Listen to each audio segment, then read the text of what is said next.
Good morning, wrestling fans. Welcome to PWR Today. It's January 24th, 2022. The man that called me that and Linda K. Linda K., I know you had a big wrestling weekend this last weekend. How are you doing? I'm doing just fine. You know why? Because we had a tremendous GLCW show in Cedarburg, Wisconsin, at Nice. GLCW's home, if you will, Circle B. Those are golden days, indeed. Yes. Yes. Golden Days was the theme, the name of the event, as our special guest was WWE Diva, Terry Reynolds. She's looking gorgeous. She was just vivacious, as she always is. She had a rescue puppy with her as well. Oh, okay. Yes. Crowd ate that up as That well. puppy And have a name? People like to know that stuff. you know what? I'm not sure if she mentioned the name. She mentioned she rescued it. It did If get it to was go a in the rescue ring. puppy, I would have called it Dusty. I'm just saying. Well, she did say this was the she did say this was the first wrestling ring the little Chihuahua was Okay. in. So there we go. Gotcha. Hopefully there was no urine spots. I was gonna say Golden Days. No, oh Meathead. Hey now. A little poop joke there. A little pee joke. But just in case it happened and somebody wasn't wearing their t-shirt that they had just purchased and they had another shirt, they could replace that with who? With some more collar and elbow gear. And of course, we saw collar and elbow all around ringside. I had my shirt as well. And if you want to be wearing your collar and elbow shirt or to potentially help with any accents where you might need to change your shirt as well, Right. make sure to go to collarandelbowbrand.com. And if you want to save a little extra cash, save that 10% off your order by using promo code LindaK. That's LINDAKAY. Save that money. Well, fantastic. Cedarburg, folks, just north of Milwaukee, Great Lakes Championship Wrestling. Really, they're home over the last, I don't know how many years now. But Linda, tell us what happened at the big show over the weekend. Well, we have our tremendous GLCW I heard there talent. was a title match and a There were change. 3 title matches we had. Meathead 3. We had our GLCW stars. Let's get some OVW stars. Uncle Al, having the OVW stars up here in some people may call OVW North. Some people have been saying that. That's not wrong. It's really not wrong. Definitely welcome. We have love all around. As of course, Was it Luscious? Luscious was indeed here, Luscious Lawrence. But yeah, so we we had 3 title matches. One of it being the GLCW Tag Team Championship, which the Express. That's Dr. Jeff Luxon and Ryan Cross. They've had those tag titles the longest time, from what I understand and what I gather. Longer than Demolition? Maybe Demolition then. Longer than the Mississippi Militia? Of recent times, Meathead. Of recent times. Because you remember the Mississippi Militia, right? Yes.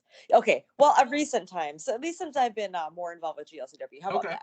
I've had to announce the Express as the GLCW Tag Team Champions for a very long time. You were tired of saying the same name over and over. I hear how it is. Well, Saturday night, they faced the OVW Tag Team Champions, none other than the Fanny Pack Party. Wow. And, it was action-packed, hard-hitting, ding, ding, ding. We've got new GLCW Tag Team Champions. Dustin Jackson. Wow. The Fanny Pack Kid Kal Herro. The Fanny Pack Party. Circle B exploded. The 2-belt kid. Yes. We had said before that I had called him 2-belt Cal, and you said, let's come up with something new. That just happened, Linda, literally seconds before it came out of my mouth. There you go. Yeah, that's tremendous. So, yeah, that was great to see, former senior intern Kal Herro of PWR.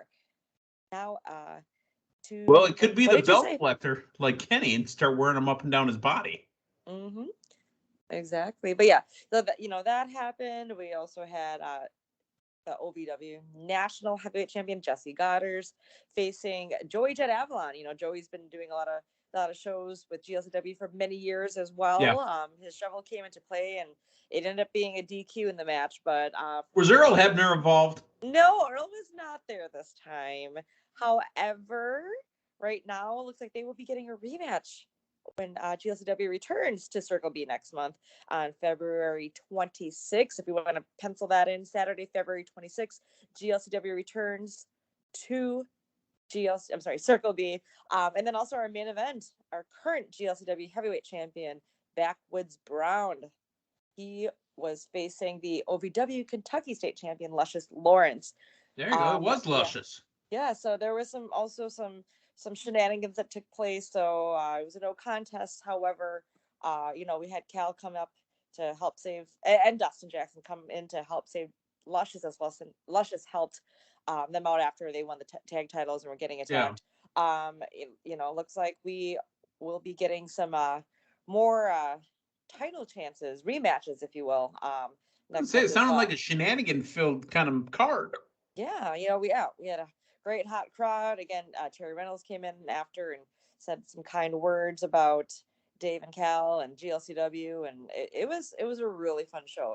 I definitely enjoyed this show. It's great to see, and everyone's just great spirits, good times. Can't wait for next month back at Circle B. Fantastic. All right. BlizzardBrawl.com. More info. Yeah, BlizzardBrawl.com. Now, is the next show, is that the Scotty 2 Hottie one, or is that coming up in a couple months? Scotty will be back in Wisconsin in March at Merrill. A couple months. Merrill Media, yeah. So this one, I know we had to shift some things, so we will be announcing stuff ASAP regarding our guests and matches and talents. Just again, stay tuned at BlizzardBrawl.com or the GLCW socials. Fair enough. All right. Well, on the national scene, we had Friday night. We had Smackdown and we had Rampage. Let's start off on Smackdown. I don't care that it didn't happen right away on Friday nights, but I'm really anticipating going back and forth between Fridays and Mondays. What is Brock and Roman going to do? And right now, Seth Rollins is taking Brock's place, and that's okay with me. I'm absolutely fine with it because Seth Rollins is a Raw talent. Roman Reigns is a SmackDown talent, and the two are showing up each other. The Usos showing up on Raw, Seth Rollins showing up on SmackDown. They were in Nashville on Friday night, correct? Yeah. Is it just me, or were there more stars than normal on that show? Like, hey, look who we got in the crowd. Hey, look who's backstage. Hey, look who's in the crowd. It was star-studded. Yeah, including WWE Hall of Famer Kid Rock. That's right. The KID made sure that we saw that he was drinking a beer while with his daughter. The little girl on his lap. He thought the camera was off him, and he's like, all right, now I can drink. Well, he's a KID too, there. but yeah, that was cool. Jimmy Allen, country star, was right at ringside. Yeah. We saw Summer Rae, and it was interesting. She's speaking of, I don't know if they alerted her if the camera was on her yet either, kind of thing, because it's like, right, I said her name, also it was like Smiles, so she was looking great as well. The stars came out. I mean, Nashville backstage, Eazy-E. Yes. Eric Bischoff. Yes. Wow, there's got to be. Honestly, Eric's been around a lot lately in wrestling. He's obviously got his 52 weeks or 56 weeks or whatever the name of the program is. It's whatever number of weeks that, or it was 83 weeks. I'm sorry. 83 weeks that WCW beat Raw. That's the name of his podcast. He's been back and forth in AEW. He's been on and now a Hall of Famer in WWE. And he's back on TV working as an authority figure. And, we'll get into it in just a little bit, but is there a bigger role possibly down the road for Eric on WWE television? The Forbidden Door just keeps on swinging. Swinging back and forth. It's like a restaurant door that it's not an in or an out. Oh, like a saloon door. Yeah. One of those that pops. Yeah. Yeah, it's like one of those. So, obviously, all, he's, part of, WWE family as well, but it's just, what we're seeing a lot as of late. Well, I mean, obviously, Royal Rumble starts the road to WrestleMania. We're on the road to Royal Rumble. Coming up this Saturday is the Rumble. We also, we'd be remiss if we didn't mention JEFF, JARRETT. was in the house as well. Well, I mean, Nashville, a lot of connections there, obviously, with the music scene. And, Summer Rae, they mentioned, is from Nashville as well. Yep. And Jeff Jarrett giving the rub to Rick Boogs. You got to see Rick Boogs' haircut now, right? Yes. And can I mention something? You and Matthew talking about the best guitar player in wrestling right now last week. I popped at that, and was it Matthew Thomas's wrestling guitar player to watch for 2022? Yes. Ryan Howright. Yeah. That was awesome. That's what Matthew does. Yes. Well, then we got, Double J on there too. So, I mean, as a throwback. Mashing the guitars. All right. Let's run down SmackDown real quick here. Seth Rollins and Roman Reigns raised the stakes for the Royal Rumble match this coming Saturday. And what they did was they said, I'll tell you what, how about a tag match? Kevin Owens showed up out of nowhere. Rollins and Owens taking on the Usos. Usos win, Rollins loses a title shot. Rollins and Owens win, Usos cannot be at ringside. What did you think when you saw this all being set up? Did you think we were losing a match or shenanigans were going to follow? I felt shenanigans were going to ensue, but I definitely felt Seth would still come up with the win. I mean, we didn't know exactly how that would happen, but obviously this is a marquee match. A lot of people are already invested in this. We want to see Roman and Seth freaking Rollins face. Yeah, that's his official name now. Seth freaking Rollins. Mm-hmm. So while, that would be a huge change, we've had a lot of huge last minute changes in WWE. So let's not do that again right now. We want to see Roman and Seth. And if it happened where just the Usos would not be at ringside, that's okay. We want to see them go one-on-one. I think they'll find a way to be involved anyway. So, I mean, it is what it is. Oh, yeah. Because there is a third Us that's down in NXT that could show up and help out at any time. Oh, that would be tremendous. All right, opening match, Kofi Kingston defeats Madcap Moss.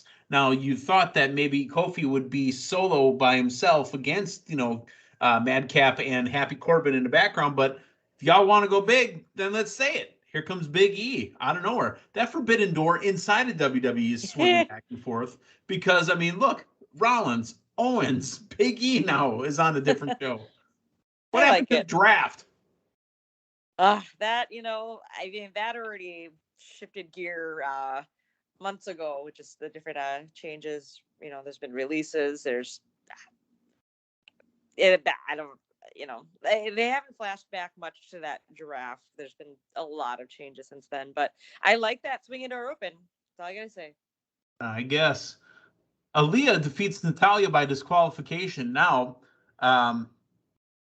she the story here is that the 3-time world record holder Natalya is facing a 1-time world record holder. Are those really world records, or is that just the gimmick they're doing? There are world records in the WWE books. I guess. Well, I mean, the one is actually in the Guinness Book of World Records. Or Guinness as well. For the most pay-per-view appearances for Natalya. So that's a legitimate one. But at the end, here comes the protector, Xia Li. Yeah. Definitely. Ooh. I'm just thinking ahead here. She's made a big impact so far. They've put out, I like her. Lot. Yeah. I like her a lot. Have they announced her in the Rumble yet? Yeah. We forgot to mention, by the way, at the beginning of the show, the announcement and acknowledgement. Roman Reigns has been champion for 508 days. Yes, and the walk through history, but done in a well-ly put package. Wait, yeah. Well, I'm trying to say package with the music. I like that though. That's great to see that, and they've been doing a lot of that. But I like how the most recent packages have been made. It's a different style than what we've seen. It's not just a recap. It's storytelling, and it helps previously in the last 508 days. Roman Reigns' reign. Right. All right, Raiders defeat Lothario's not much there, but let's talk about the SmackDown Women's Champion Charlotte defeating Naomi with Sonya Deville as a special guest referee. Later on, that's where we get a WWE official Scrap Daddy, Adam Pearce, alongside visiting Hall of Famer Eric Bischoff, informing Deville that her issues with Naomi have to end. As a result, you're going to have a one-on-one matchup against The Glow next week. It better happen. I want and this better payoff. end. And the whole rough thing. I think we saw that somewhat recently with Shayna Baszler, I believe, where Sonya came in and was the ref. So I just Right. She was the heavy. She was the muscle. Yeah. Well, Eric B was in the house, so let's make sure this one-on-one match does happen, but I don't think it will. Again, the Rumble's right after that, the next night. So I think this will continue into the Rumble somehow. However, probably. I want it to come to that final quiet, peaceful end. I needed to come to with Naomi coming on top. We want it. We need yes. this. We had another episode of Zane. He was going to use a Livestock Jolt 3000 cattle prod on himself. Here comes that jackass Johnny Knoxville to say, dude, it wasn't even on. Hold on, let's try it again. What ruined it for me was the pumped in sound effect. Yes, yeah. I was going to say that too. It was, I feel that if we shouldn't hear that. Yes, or maybe it just should have been not as loud, maybe a little longer, but not as loud. I don't know. Yeah, I figured that was going to happen, and it did. It ruined it. It killed the whole thing for me. Yeah. Sheamus defeats Ricochet with Ridge Holland hanging out at ringside. Happy he's back, though. That's great. Yep. Let's talk main event. Seth frickin' Rollins and Kevin Owens win by disqualification over the Usos due to Roman Reigns coming in and blasting Seth Rollins with the Superman punch. Did Roman Reigns know that his interfering would cost him to lose the Usos at the pay-per-view, or did he care?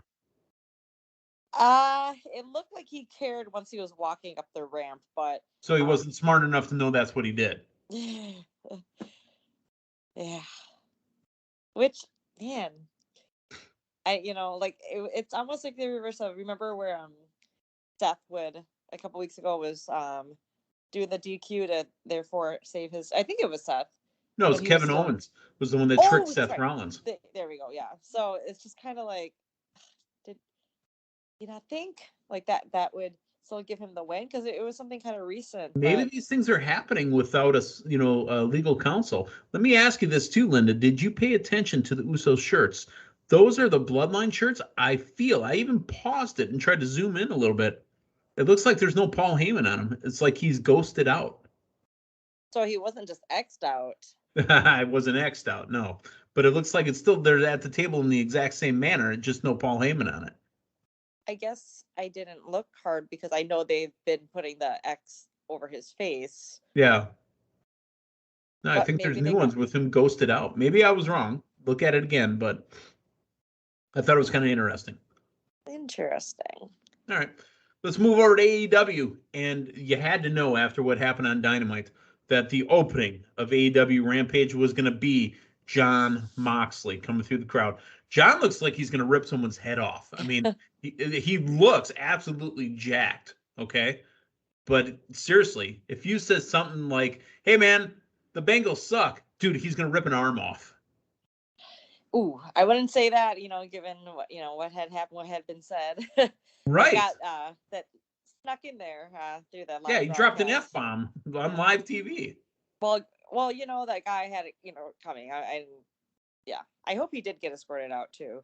But what a way to kick off. I mean, he looks, like you just said, it looks tremendous.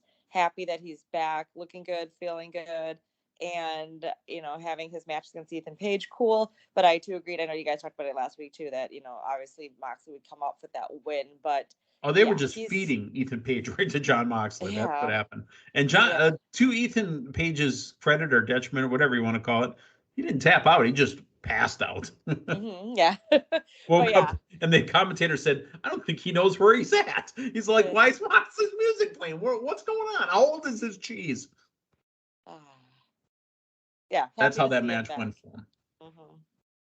Mm-hmm. All right. So Moxley would win over All Ego Ethan Page.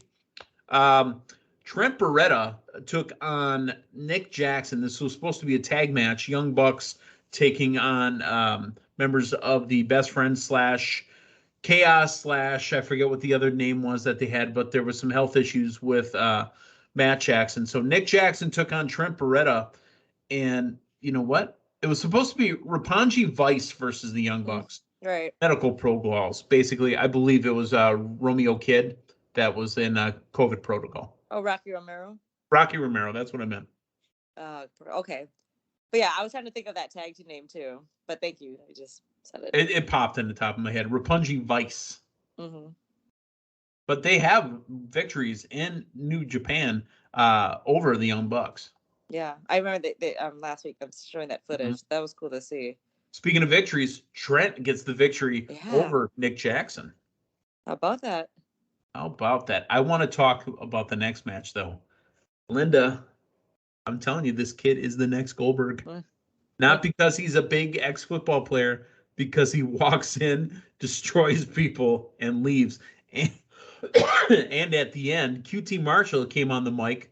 He walked up to him, popped him with, I forget what type of suplex, and then left. And did the step over move. That's the total disrespect move. Oh, my God. Taz, you want to talk about a heel commentator beaming as a father at the table? Like, he even stepped over him. It was fantastic. Literally right in front of him, too. Yeah. Hook, he's great. I mean, the crowd's still eating him up, but, he does what he needs to do. He looks the part. We're seeing judo moves, and we're hearing Taz and Excalibur just mentioning judo moves that, we don't normally hear that. Like, we've been hearing some more jujitsu lingo and lingo. As long as I don't hear suicido dive. Well, okay. Well, I don't think you'll see that with him because he's just doing these tosses like no other, and I like it. And, besides his unique look, his unique mannerisms, and that haircut. He's doing things that we're not seeing much other. The last person that in pro wrestling that I've heard a lot of judo mentioned to would have been Ronda Rousey, but it was in a different.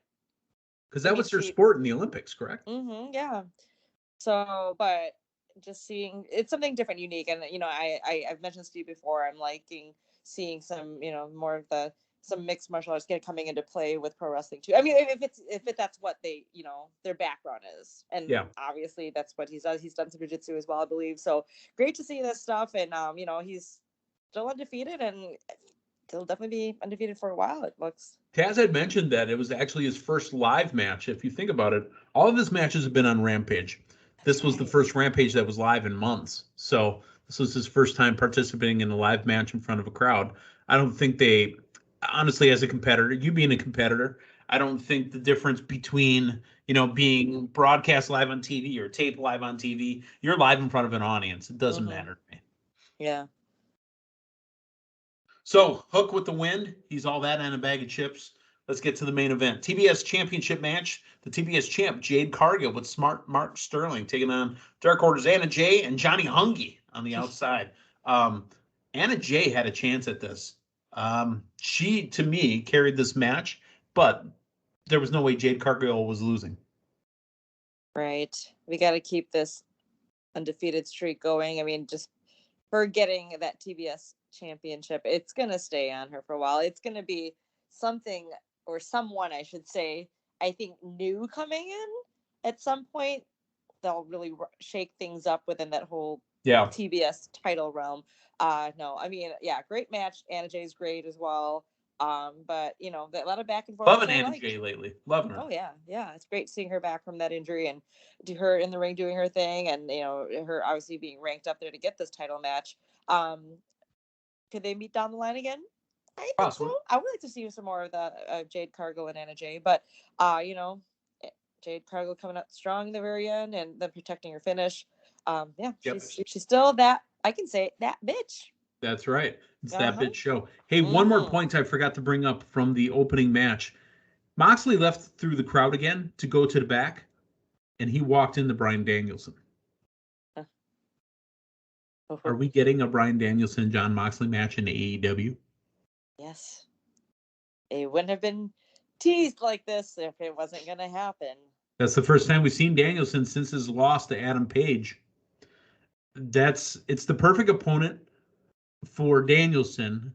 I don't know if it's the perfect opponent for Moxley, because Moxley, these guys are so just intense and can get so physical. They were held down, honestly, with this style in WWE. Now they get to open up and do the style.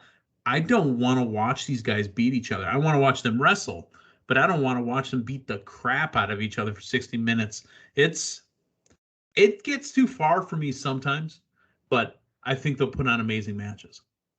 Yeah, but I don't want to see it right away, though. Right. I mean, Moxley just came back. Bryan Danielson, excuse me, just had that huge program with Adam Page, and let it simmer. Let's tease it. Let it bubble. Let it fester. Yes, it'll happen eventually. Right. But right now, let's let it simmer. You know what else is going to happen? You and me talking tomorrow morning about Monday Night Raw. We are on the go home to the Rumble. This Raw will be the last Raw. We're going to have the weigh-in for Lesnar and Lashley. Yeah. Whew, that would be great to see them face to face once again. It should be. Lashley's got to get his comeuppance, honestly, because like I said, I think Lesnar kind of treated him like a punk bitch the last time. Not that he is, but verbally he beat him. Yeah. So Yeah. I'm going to see Lashley get his comeback. Absolutely. Perfect. All right. Well, Linda, let's talk tomorrow. Let's do this thing again, huh? Absolutely. All right. Bright and early. Bright and early, 6 a.m. Central, 7 a.m. Eastern. For Linda K, the man they call Meathead, thanks for stopping by. We'll talk to you tomorrow morning. So long, everyone.